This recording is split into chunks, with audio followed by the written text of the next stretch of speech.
life, every day. Hi guys! Welcome back to my YouTube channel. Lizel Mingoli po ang inyong lingkod at nagsasabing business, mind on your business. Okay guys, kung bago po kayo sa aking YouTube channel, mag-like and subscribe na po kayo sa aking YouTube channel para maging updated po kayo sa aking mga ina-upload. At syempre, meron po akong mga surprise this coming December. Kaya, ano pang inaantay nyo? Mag-subscribe na po kayo. Ang ating pag-uusapan po ngayon, ang topic po natin ay about driving, mga pag-uugali natin sa pag-drive sa kalsada. Tara, pag-usapan natin. Pupuan natin yan. O, diba? Habang nag-aantay po ako ng aking letter sender, guys, nag-stop muna ako ng aking letter sender. Alam niyo kung anong nangyari. Kasi, ang aking email address na aking pinost sa aking YouTube channel na nakaraan na upload ko, hindi ko mabuksan. Ewan ko kung anong nangyari ko kung bakit hindi ko mabuksan ng aking email address. Pero, gagawa ko siya ng paraan para ma-open ko. Kasi baka mamaya meron akong mga letter sender doon na maganda ang story. So, yun naman. Kaya, i-recover ko po kayo. Don't you worry. Okay guys, so, ang topic natin ngayon ay tungkol sa ating pag-uugali sa pag-drive, sa pagmamaniyo sa kalsada. Since isa din akong driver, nag-drive ako, so kaya makaka-relate po ako sa bawat eksena na mga nangyayari sa kalsada. Pag sinabi po driving, grabe talaga no, delikado talaga ng ating sitwasyon sa mga highway, sa mga kalsada. Kasi pagka careless talaga, kahit gano'n pa tayo kaingat, mas maganda sana kung meron akong kwentuhan dito, yung i-interviewin ko para meron din namang other idea maliban sa akin. Pero comment lang po kayo sa inyong mga opinion about driving, kung paano kayo mag-drive, paano nyo i-handle yung mga situation, paano kayo mag-react kapag meron kayo na-encounter na mainit ang ulo, ganon. So, pwede kayo mag-share ng inyong opinion, comment down po sa comment section. Yun po. Ako naman, based naman sa aking experience about driving guys, sa pagmumotor or sa four wheels, gano'n, sa kotse, gano'n. Sa pagmumotor naman, kasi kung saan natin ako nakarating sa pagmumotor, nag-long ride na rin, nakaranas na rin ng long ride, hindi nga lang nakaka-uwi pa ng lugar namin sa summer yung motor ko. So, dito lang, province, Nueva Ecija, gano'n. So, dito lang, pero hindi pa ako nakapag-ro-ro, gano'n. So, mga land na na driving, gano'n. Hindi pa ako nakakapag-ro-ro yung i-uwi ko sa summer, yung motor ko, hindi pa. So, ang galing ng iba na nakapag-ro-ro na kasi alam mo yung ro-ro, yung isasakay mo sa barko yung motor mo. Tapos pagka tawid ng barko, driving ka ulit, gano'n. So, ganun yung papunta sa amin. Pero, ang advantage sa amin papunta sa lugar namin, sa Gamay Northern Summer, kasi diretso na yung kalsada doon. Diretso na hanggang doon sa bahay namin. Hindi kagaya dati na pagputuan, tas magbabangka ka. Pero magro-ro ka ba din naman? Ibig sabihin, pag nagtawid ka ng park doon sa alin, sasakay ka pa rin ng bus, tapos pag papunta sa lugar namin mismo, sa municipality namin, sasakay ka pa ng bangka. Pero ngayon meron ng diretso talaga. Diretso na yung bus namin. Anyway, about driving, let's go back to driving, guys. Sa pagdadrive po, meron mainit ang ulo, meron mayabang, meron mabait, mapagbigay. Iba't ibang klase ng pag-uugali ng isang driver nandiyan na. Pero ang pinaka-the best to na ugali, guys, yung mahaba ang pasensya, hindi mainitin ang ulo. Kasi dapat pag driver ka talaga, bawal dapat mainitin ang ulo. Kasi pag mainitin ang ulo mo, yun nagkakaroon ng road rage, di ba? Grabe yung nangyayari na yun. Nagkakaway sa highway, naghahabulan, kasi may init yung ulo nila eh. Minsan naman, mayroong mga emergency na kailangan natin pagbigyan, hindi natin alam kung bakit nagmamadali ang isang motorista. Merong mga emergency, gano'n.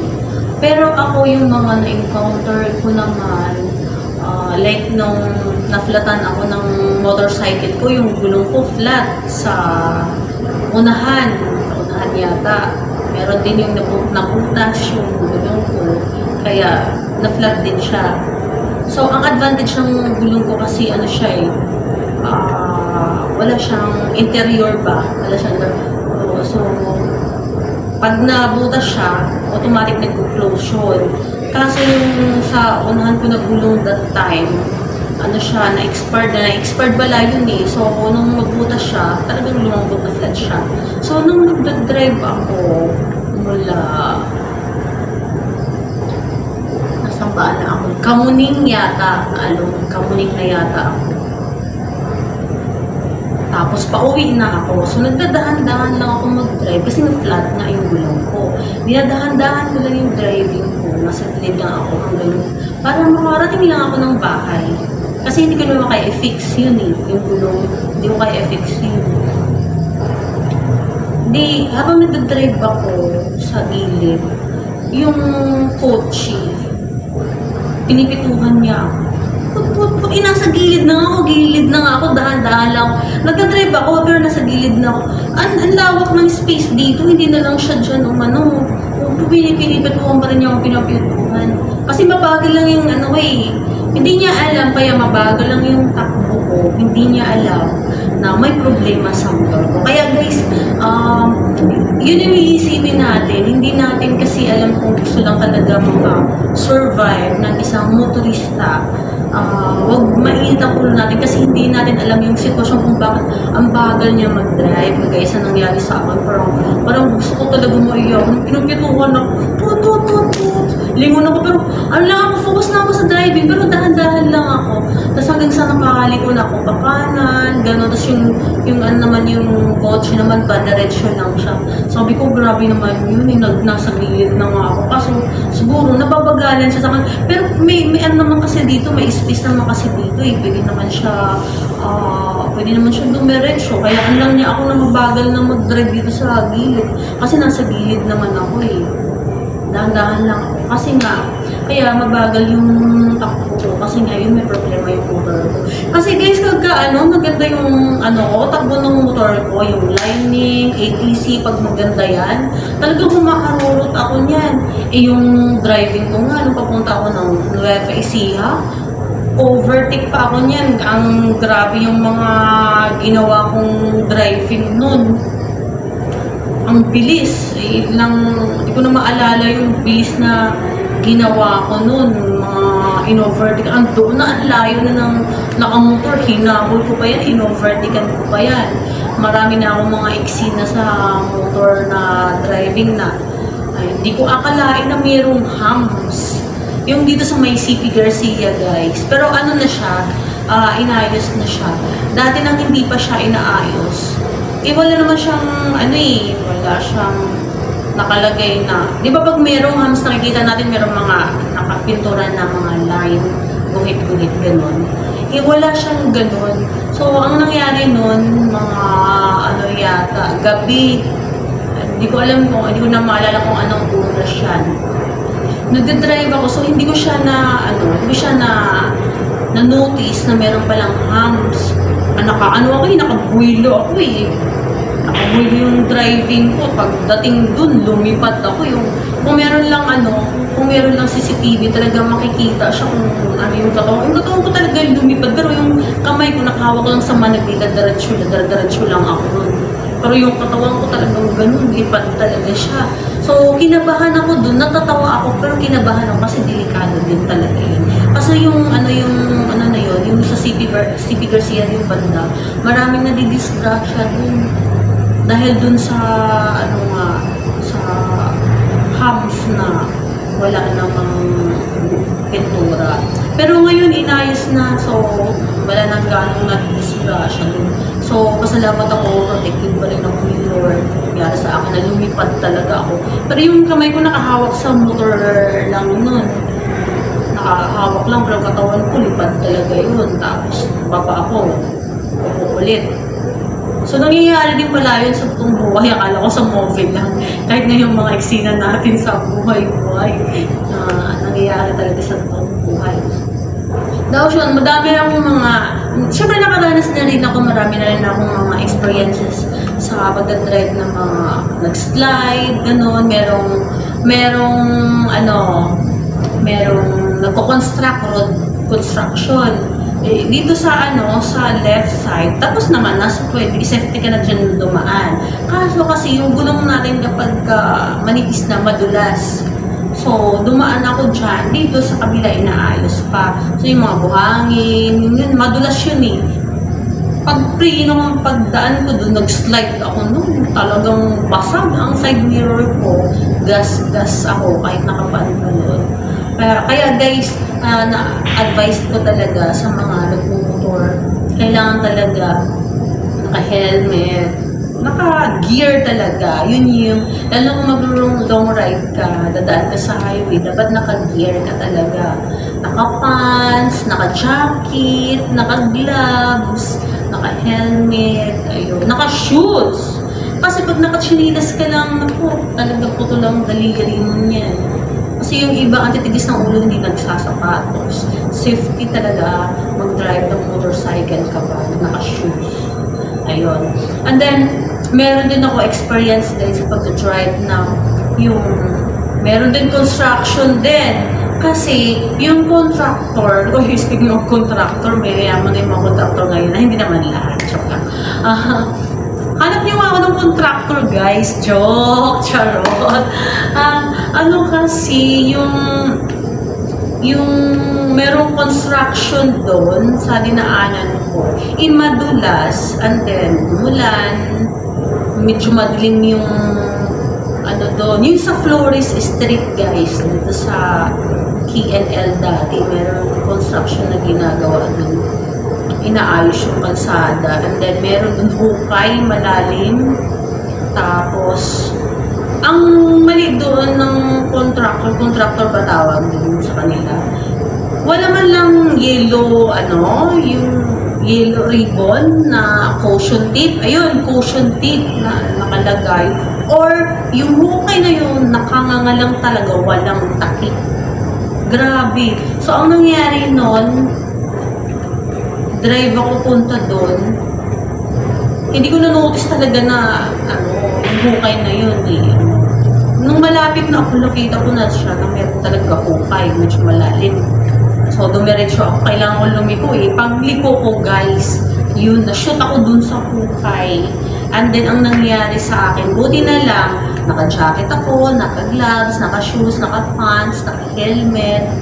So, ang nangyari sa akin, nagkaroon ako ng mga pasa, masakit yung balikat. Siyempre, kung sa waray pa, nagdabal. Tumama to doon sa sa may gilid. Tapos yung dito ko, ang laki ng violet ko dito. Ang laki lapad ng dito sa side ko nun, kasi tumama sa may patulis na bato. Pero medyo makapal yung jacket ko ha, pero grabe, tumama pa rin yung bato dito sa tagiliran ko. Ang lapad, kulay violet to dito sa gilid ko. Tapos, ayun nga, may gasgas pa rin. Tapos, yung ko noon, yung motor ko kasi, prinotektahan ko pa yun, natumba, naiwan dun sa taas ako yung na-shoot doon sa ilalim. Ang delikado dun, kung pati yung motor na-shoot sa ilalim, sigurado matatabunan ako ng motor, di ba? Buti na lang hindi nalaglag yung motor ko doon sa ilalim ng hukay. At saka isa pa dun sa delikado kung mayroong matutulis na ng mga bakal, buti na lang wala, kasi kung mayroong tuhog talaga ang mangyayari. Kaya thank you God, kahit na gano'n, safety pa din ako. Tapos meron pa din akong ginawa, guys, na Pagka ano kasi may event kami minsan, matigas ako, nag-overload ako, pero nagkakarga ako sa motor ko ng mga pamaskuhan do, gano'n, madami. Sako-sako, minsan yung box ko puno pa yan, ang bibigat niyan, mga pamaskuhan. So, kinakarga ko sa motor ko yun. So, drive ako sa highway. Gano'n, tinatali ko lang yun sa motor ko eh. Ang nangyari sa akin noon, dyan sa may Quezon Ave naman, sa overpass, underpass, Quezon Ave. Gumigiwang ako noon eh. Gumigiwang talaga ako kasi overload nga, sobrang bigat ng ng karga ko eh. Ang nangyari sa akin. Kasi ang nagtali kasi noon yung staff doon sa sa event na pinuntahan ko. Pero kung ako sana ang nagtali, tansyado ko yun, nag-offer na, sige ako na muna tayo. Parang nahiya naman ako, sige ikaw na. Pero nung nangyari sa akin yun na ako, na-disgrasya ako, yung tuhod ko, ito, lukat ito eh. Ito, lukat kung sa waray. Na yun eh, na butas. Ito, dito yung tuhod ko. Pero magaling na may piklap nga lang siya. Doon talaga pag nagpo-motor ka, meron kang mga piklap talaga kasi nagkakagas-gas, sugat-sugat. Pero ingat din talaga. Yun nga. So, nangyari nun, talaga, gumigiwang siya kasi nga, medyo maluwag yung tali. Ako kasi, akala nila kasi babae ako, akala nila mahina ako, hindi nila alam na yung expertise ko, yung siyempre, mas kilala ko yung motor ko, mas kabisado ko kung ito ba ay maayos na, mas kabisado ko yun eh, kahit babae ako eh. Ewan ko lang sa iba siguro, yung iba, hindi nila alam yun. Pero ako, gusto ko, pag meron akong dala, maliban na lang kung magtawag ako ng help, yun. Pero pag hindi ako magtawag ng help, ibig sabihin nun, kaya ko. Minsan kasi merong mga tao na nag-i-insist na, sige na ako na, goods naman yun na nag-i-insist na, pero huwag kang mag-insist, mag-help kung hindi mo kaya. Mas kaya pa nung gusto mong tulungan gawin eh. Diba? So, maganda yun yung puso mo na pagiging matulungin. Maganda yun. Pero kung gusto mo makatulong, tapos hindi mo kaya yung itutulong mo, wag na mag-insist. Ganun. So, sa experience ko na yun nangyari sa akin, sabi ko, hindi na talaga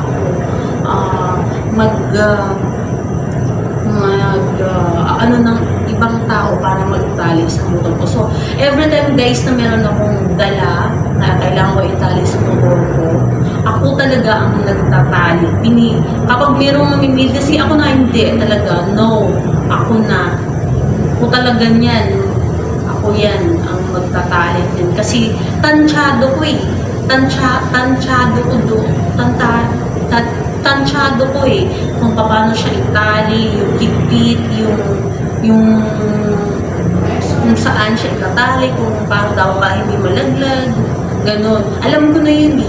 Kaya, nung nakaraan taon, nag-overload ulit ako, nagkarga ulit ako sa motor ng mga pamaskuhan doon. Merong nag-i-insist na magtali. Sabi ko, no, hindi na. Ako na, kaya ko na to. Kaya ang ginawa ko nun, ako na talaga nagtali. Ayos talaga. So, ang nangyari, dahil ako ang gumawa nun, kabisado ko, alam ko. Ayun. So, kahit na nag-overload ako, dahan-dahan ako nag-drive, napakaganda ng driving ko.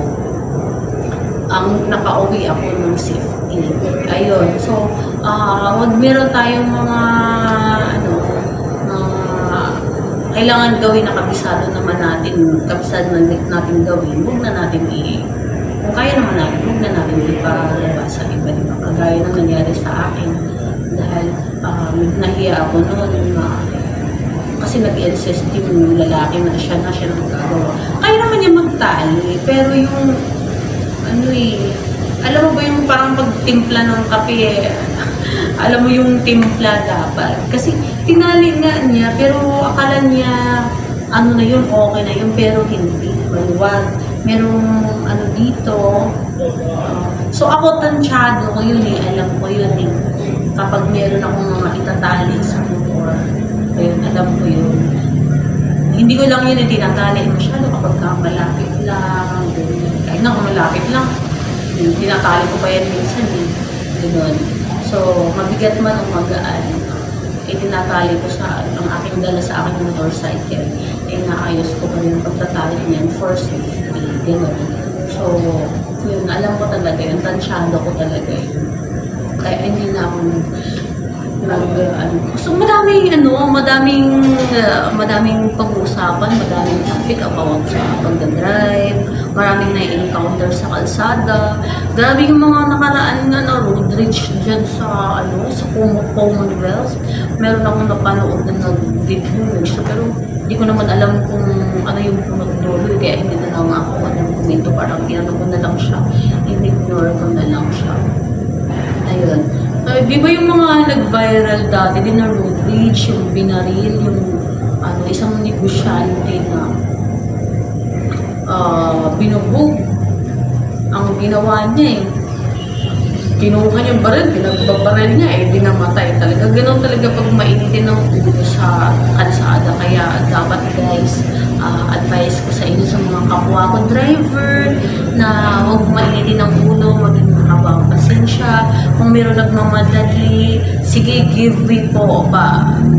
Mag-give way na lang po kayo. Hindi natin alam kung bakit siya nagmamadali, emergency, may problema, or sige, mag-give way. Wala namang mawala sa atin kung mag-give way po tayo sa mga nagmamadali na nagdadrive na yan. Pero sana maging maingat palagi mga drivers at maging